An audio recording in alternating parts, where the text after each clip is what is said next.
What is up, you guys? This is JP, and in this video, I am going over the supplements that I take.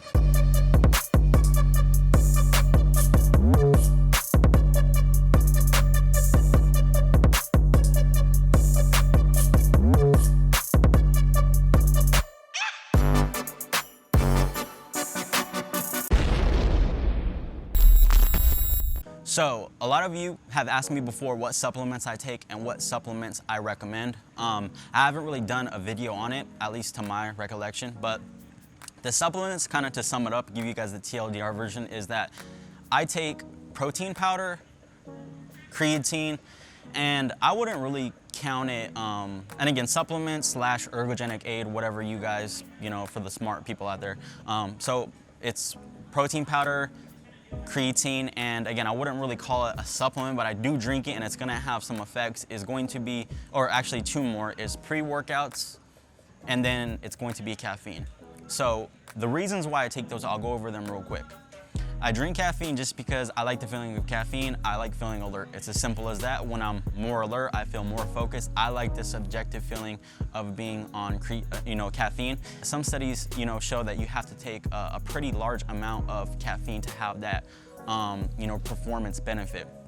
But that's not really why I take it. Personally, for me, I just take caffeine just because I like it, and I never do it with the intention to have a performance benefit. Again, if you want to call me wanting more focus a performance benefit, because it kind of is, but that's not how I think of it in my head. And that's why I drink pre-workout or any form of caffeine before a workout, if I do. Sometimes I don't drink caffeine before a workout, I just drink it in the morning. So that's why I take that. So those two are kind of bundled, together. Protein powder, there's no real special crazy benefit to protein powder. A lot of people will take protein powder thinking it has some crazy anabolic effect or something for, taking it after you work out.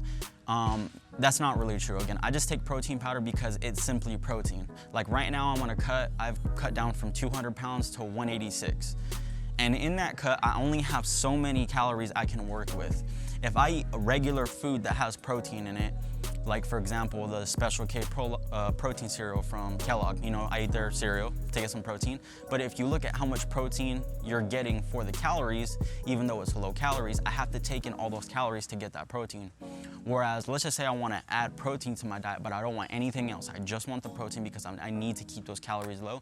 That's where protein powder comes in. So I like protein powders on cuts, and then I also like protein powders just to increase or bump up my total daily caloric, or not caloric intake, but my total daily protein count. Now, even on a surplus, I like taking protein because sometimes it's just hard to get in that much food. And again, what if I'm pushing my body pretty hard, during my workouts where I need that protein? So again, I just take protein simply for the fact is that you need to take a certain amount of protein to build muscle tissue, and protein is very important on cuts. The research shows this. So again, that's essentially why I take that. I don't take it for any other special performance enhancing benefits. Now, creatine is a completely different story. In my last video, I mentioned, the ATP-CP system. So anything in your body actually that requires energy, to work or to do, it needs ATP, which is adenosine triphosphate. This is like a high energy molecule that when it breaks apart, it releases energy, and that energy is what your body uses to do anything it does, period. So when that ATP molecule breaks apart, it turns into ADP, or adenosine diphosphate. It needs to get another phosphate back in there to turn to ATP to kind of repeat this breaking apart, releasing energy cycle.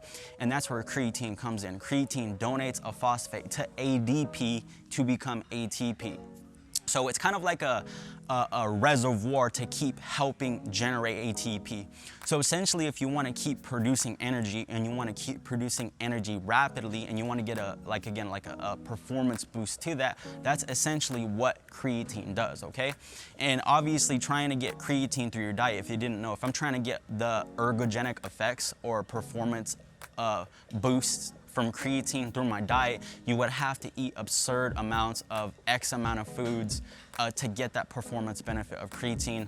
And again, a lot of those creatine, in foods is meat. And if you guys didn't know already, I'm sure I've talked about it a million times, is I'm vegan. So one thing vegans can do specifically for them is to take creatine because they're not getting it in the foods that they consume.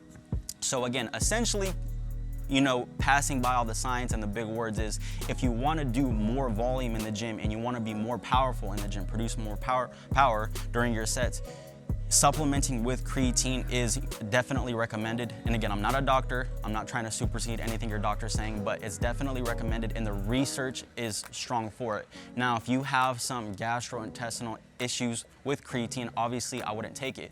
But if you're reading anything online, a lot of it's very, very mixed, and there's not very strong evidence for saying, oh, if you take creatine, you're gonna have, issues with your stomach. And typically those issues are only at extreme high doses. So again, creatine is just one of those supplements that helps you perform more work and have more power in the gym, and it just has a lot of evidence behind it. So that's basically wrapping up the supplements that I take in a nutshell. Now, all these other supplements, and there are a few other supplements with research showing their efficacy, but in my opinion, it's just not worth it. There are, supplements like citrulline malate, and beta-alanine that might have a little bit of, evidence behind them, but the price you have to pay to get these supplements, and some of them, beta-alanine makes you feel kind of itchy. Those of you who take pre-workouts, that's what that itch is. For me at least, it's not worth it. And then again, some of these supplements are very back and forth. There might be a study showing, no benefits, whereas some show, there are benefits to taking these specific supplements. So basically the cost, the time I need to, remind myself to actually take these things, to me, it's simply just not worth it. And that pretty much goes for all those other supplements. And again, for all those other supplements, there's only a few that have a little bit of research behind them. Most of the other ones have, very poor or no research at all, and it's just them trying to get your money. So again, just be very careful with supplements. I think most supplement companies are full of shit. Most of them don't do anything, period. All these testosterone boosters, don't take them. And then essentially that's just my opinion on supplements in general, and that's why I only take a few, and you don't really need to take much more than that. If you guys have any questions, comments, leave them down below. I'll see you guys in the next video. Peace.